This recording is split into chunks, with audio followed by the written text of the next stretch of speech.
Vou chamar de...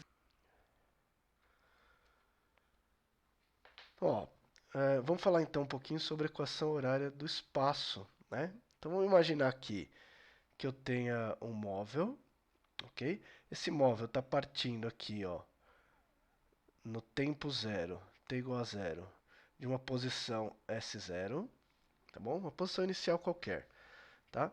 Esse cara ele vai fazer essa trajetória retilínea e vai chegar num outro,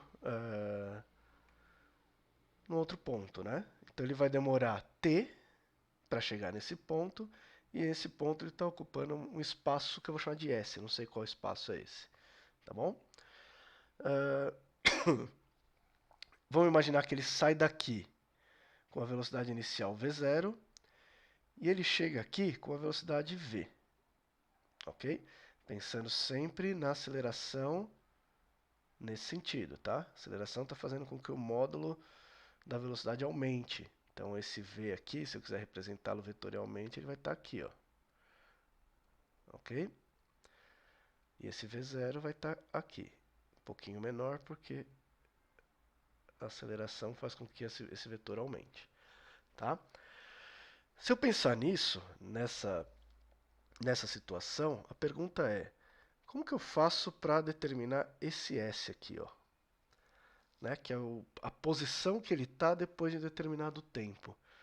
E aí, para eu saber isso, para eu determinar isso, eu vou partir de onde a gente parou na última aula. Né? Então a gente tinha lá um gráfico, né? Que era um gráfico de V por T. E esse gráfico, vou fazer o gráfico dessa situação, né? Ele parte aí de um V0, diferente de zero, tá? Diferente só porque sim, na verdade. Não precisa ser diferente, mas... Diferente de zero, e ele vai andar de zero, né? Do T igual a zero, para o T igual a T, né? Que é esse cara aqui, ó. Tudo bem? Então vamos imaginar que ele faz esse... O gráfico é esse aqui, ó. Então, ó, ele vai até esse T aqui. Quando ele chega nesse T, ele está com essa velocidade que eu chamei de V. Então percebam que eu estou usando só letrinha por enquanto, né? Vocês já vão entender o porquê que eu estou usando só letrinha. Eu quero fazer isso aqui de forma geral, que vale para qualquer movimento, né? Que seja uniformemente variado, obviamente. Então a gente sabe que se eu pegar aqui, se eu vir nesse gráfico e calcular a área embaixo desse gráfico, então essa área aqui, o que eu ganho quando eu calculo essa área? Eu vou ganhar, né, a área, ela é o quê? Numericamente igual ao ΔS. Ok? Então, se eu calculo essa área, eu calculo necessariamente o ΔS. Tá bom? Então, eu vou partir disso para chegar onde eu quero chegar. Então, vou jogar aqui para cima um pouquinho. Ó. Então, vamos imaginar, ó, o ΔS vai ser... Isso aqui é um trapézio, né? Base maior, tá aqui, ó. Base maior. Base menor tá aqui.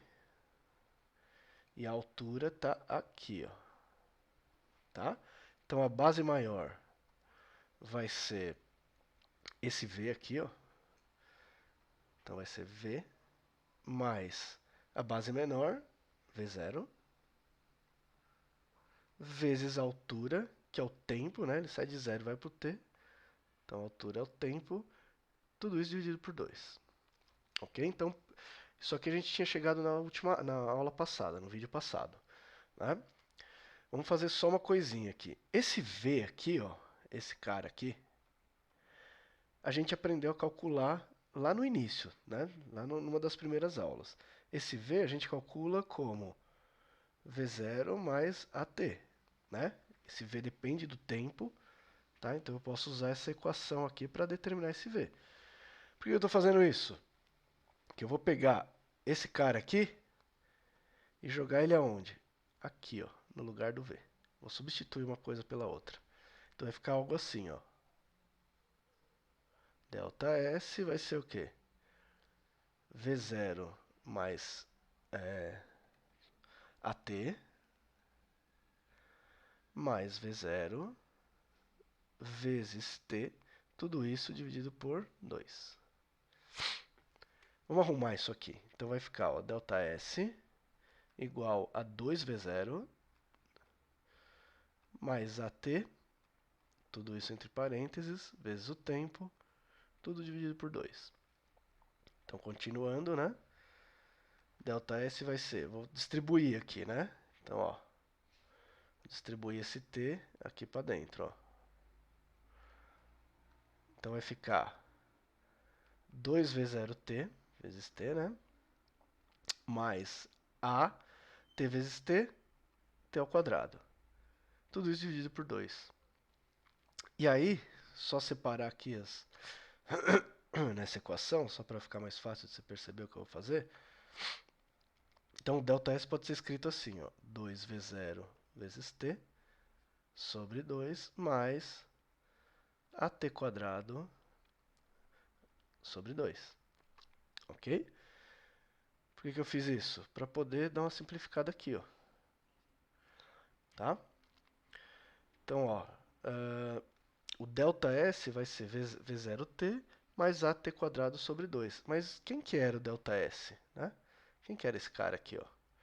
O ΔS ele não é o espaço final menos o inicial? Isso aqui, ó. Não é isso aqui que ele andou? Então eu posso substituir aqui, ó.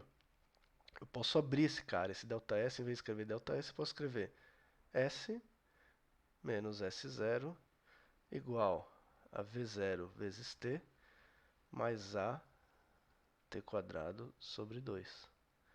Né? Então vou aqui para cima, só para finalizar.